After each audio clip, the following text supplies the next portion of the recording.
اللہ کے نبی کے ایک صحابی تھے، نام نوٹ کر لو، نام تھا سعد بن معاذ رضی اللہ تعالیٰ عنہ۔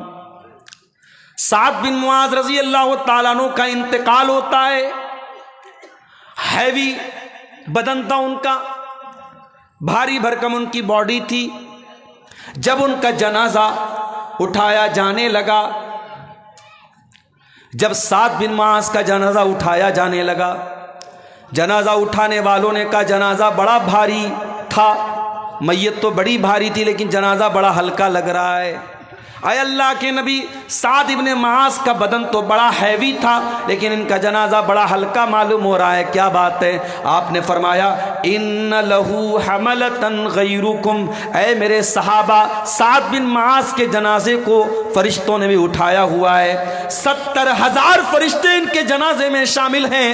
اے میرے صحابہ، یہ سعد بن معاذ وہ صحابی ہیں، اہتز لہ العرش، ان کے مرنے کے بعد اللہ کا عرش ہل گیا تھا، اللہ کے عرش میں حرکت آ گئی تھی، اللہ کا عرش ہلنے لگا تھا۔ یہ سعد ابن معاذ وہ صحابی ہیں، ان کے انتقال کے بعد آسمان کے دروازے کھول دیے گئے ہیں، یہ وہ صحابی ہیں۔ سعد ابن معاذ کا انتقال ہو چکا ہے، ان کی میت کو قبر میں اتارا جا رہا ہے، اللہ کے پیارے نبی وہیں جنازے میں موجود ہیں، میت کو قبر میں اتارا جا رہا ہے۔ جب میت کو قبر میں اتار لیا گیا، اللہ کے نبی کے چہرے پر گھبراہٹ کے آثار آ گئے، آپ کا چہرہ بدل گیا، آپ گھبرانے لگے اور آپ نے 3 مرتبہ فرمایا سبحان اللہ سبحان اللہ سبحان اللہ۔ 3 مرتبہ آپ نے سبحان اللہ کہا، 3 مرتبہ اللہ اکبر کہا۔ آپ نے جب گھبرا کر کے 3 مرتبہ تسبیح پڑھی، صحابہ کرام نے بھی اپنے نبی کو تسبیح پڑھتا ہوا دیکھ کر کے تسبیح پڑھی۔ اس کے بعد آپ نے فرمایا کہ اے میرے صحابہ، تضایق علی صاحبکم القبر، تمہارے اس ساتھی کی قبر ان کے اوپر تنگ ہو گئی تھی، ان کی قبر نے ان کو دبوچ لیا تھا، ان کی قبر نے ان کو پکڑ لیا تھا۔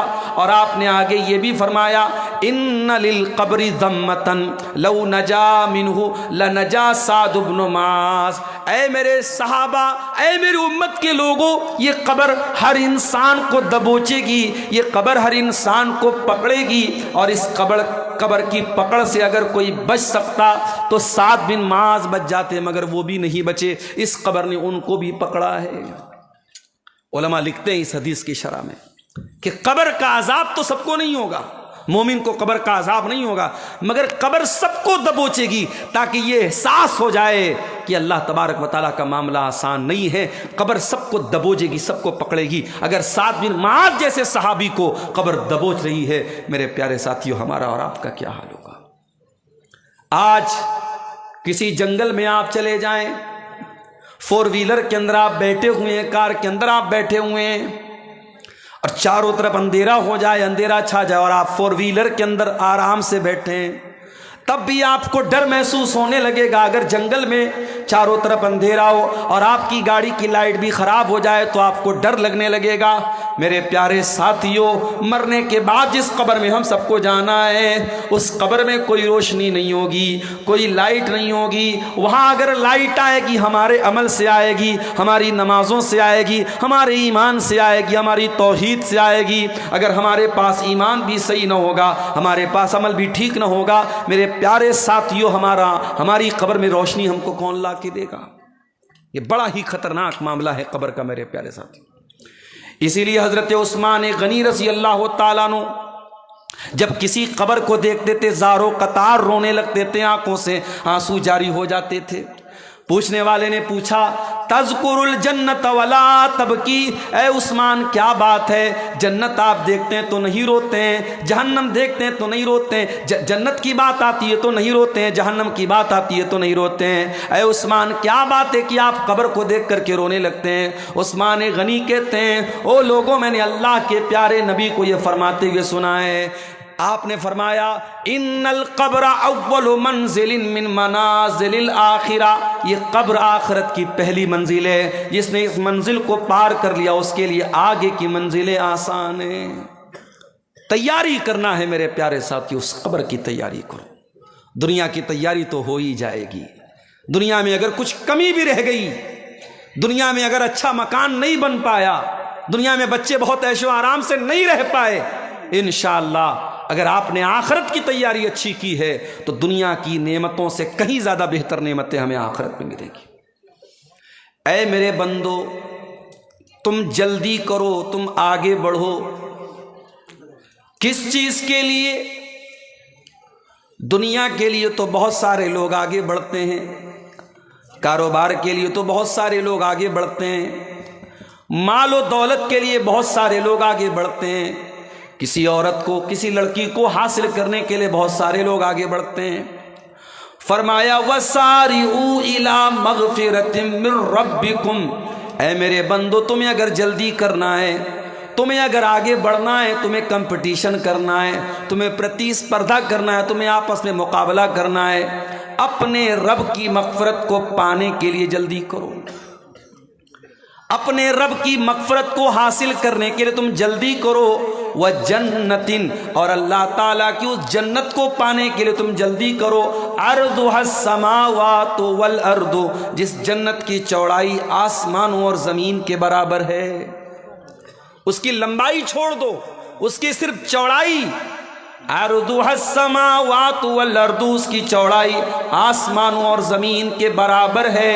اعدت للمتقین، اور وہ جنت متقیوں کے لیے تیار کی گئی ہے، وہ جنت اللہ سے ڈرنے والوں کے لیے تیار کی گئی ہے۔ غور کیجئے میرے پیارے ساتھی، اس آیت میں اللہ تعالیٰ نے ہمیں ایک نقطہ بتایا ہے، ایک پوائنٹ بتایا ہے کہ ہماری محنت کس چیز کے لیے ہونی چاہیے۔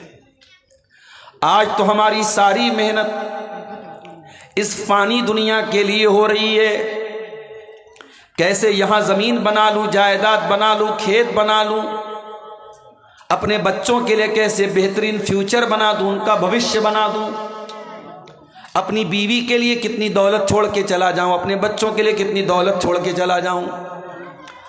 آج ہماری ساری تگ و دو کا مقصد محض اور محض دنیا ہے، جبکہ قرآن بار بار ہمیں بتاتا ہے وَمَا الْحَيَاةُ الدُّنْيَا إِلَّا مَتَاعُ الْغُرُورِ، یہ دنیا تو دھوکے کا سامان ہے، یہ دنیا تو دھوکے کی چیز ہے، یہ دنیا تمہارے ساتھ دھوکہ کر دے گی۔ دنیا دھوکے باز ہے میرے پیارے ساتھی۔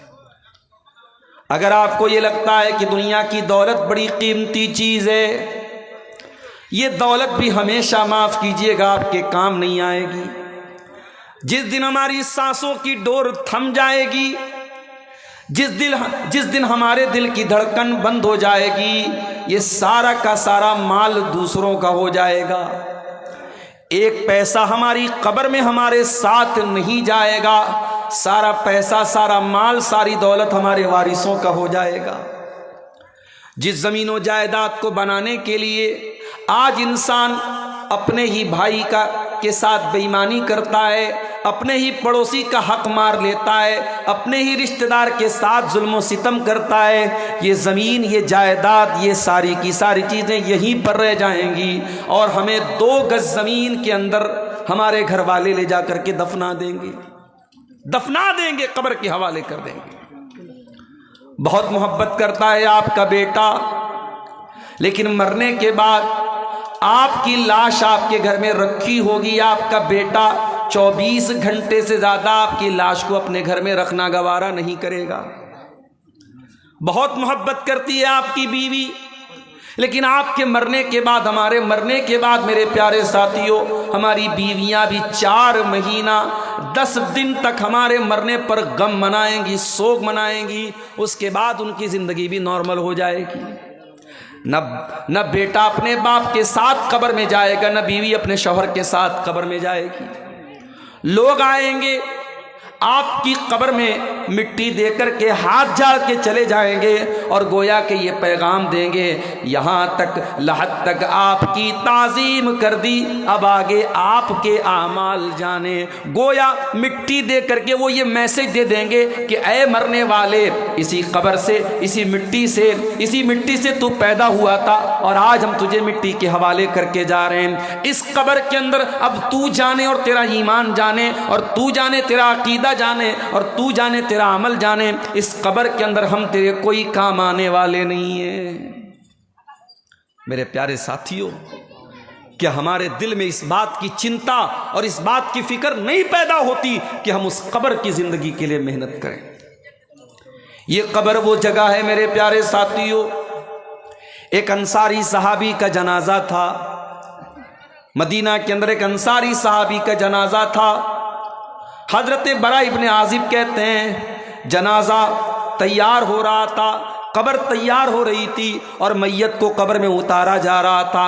اللہ کے پیارے نبی بھی جنازے میں شامل تھے۔ فجلس علی شفیر القبر، اللہ کے پیارے نبی قبر کے کنارے بیٹھے ہوئے تھے، آپ کے آس پاس آپ کے صحابہ بھی تھے اور میت کو قبر میں اتارا جا رہا تھا۔ اللہ کے پیارے نبی وہ سارا منظر دیکھ رہے تھے، آپ اپنی آنکھوں سے دیکھ رہے تھے، قبر میں میت کو اتارا جا رہا ہے۔ آپ نے قبر کے بارے میں سوچا، آپ نے قبر میں ہونے والے عذاب کے بارے میں سوچا۔ آپ نے اپنے صحابہ سے فرمایا لمثل ھذا فاعدوا یا اخوانی، اے میرے صحابہ اس قبر میں تم سب کو جانا ہے، اس قبر کی تیاری کرو، اس قبر میں تم سب کو جانا ہے۔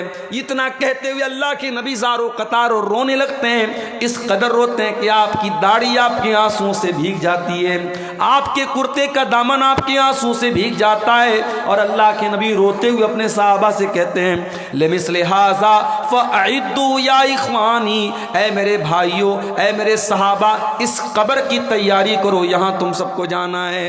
او لوگو، ہمارے نبی تو قبر کو دیکھ کر کے رو رہے ہیں اور ہم اتنے پتھر دل ہو چکے ہیں کہ قبر میں اپنے مردے کو دفن کرنے کے باوجود ہمیں کوئی اثر نہیں ہوتا۔ شاعر کہتا ہے آنکھوں سے اپنے تو نے کتنے جنازے دیکھے، ہاتھوں سے تو نے کتنے مردے تو نے کتنے مردوں کو اپنے ہاتھوں سے دفنایا ہے، اپنے آنکھوں سے تو نے کتنے جنازوں کو دیکھا ہے، پھر بھی اے انسان تجھے موت یاد نہیں آتی، اپنا انجام یاد نہیں آتا۔ مرنا تو ہم سب کو ہے میرے پیارے، کوئی انسان ایسا نہیں ہے جو یہ کہہ سکے میں ہمیشہ رہوں گا، مرنا تو سب کو ہے، اور یہ بھی نہیں پتا کب مرنا ہے۔ کل نفس ذائقۃ الموت، ہر نفس کو موت کا مزہ چکھنا ہے، اور کب چکھنا ہے یہ بھی نہیں معلوم۔ وما تدری نفس بأی ارض تموت، کوئی نہیں جانتا کہ وہ کہاں مرے گا، کہاں مرے گا، کب مرے گا چھوڑ دو، کہاں مرے گا نہیں جانتا۔ ابھی ٹرین کا ایکسیڈنٹ ہوا، آپ نے سنا ہوگا، ٹرین کے اندر افواہ اڑتی ہے کہ آگ لگ گئی اور بہت سارے پیسنجر ٹرین سے اتر کر کے ریلوے کی پٹری پر کھڑے ہو جاتے ہیں، اور اسی ریلوے لائن پر دوسری طرف سے تیز رفتار ٹرین آتی ہے اور کئی یاتریوں کو کچل کے چلی جاتی ہے۔ ان مسافروں نے گھر سے نکلنے کے ٹائم تو یہ نہیں سوچا تھا کہ اس طریقے سے ان کی موت ہو جائے گی، انہوں نے تو یہ سوچا تھا اپنی منزل پر پہنچیں گے، اپنے گھر پہنچیں گے، اپنے رشتہ دار کے ہاں پہنچیں گے۔ وما تدری نفس بأی ارض تموت، کوئی نہیں جانتا کہ کہاں مرے گا، کب مرے گا چھوڑ دو، کہاں مرے گا اس بات کی بھی گارنٹی نہیں ہے۔ اے انسان تو کتنا نادان ہے، تیرا مرنا پکا ہے اور یہ بھی نہیں معلوم کہ تو کب مرے گا اور کہاں مرے گا، پھر بھی تو اپنے انجام سے بے خبر ہے۔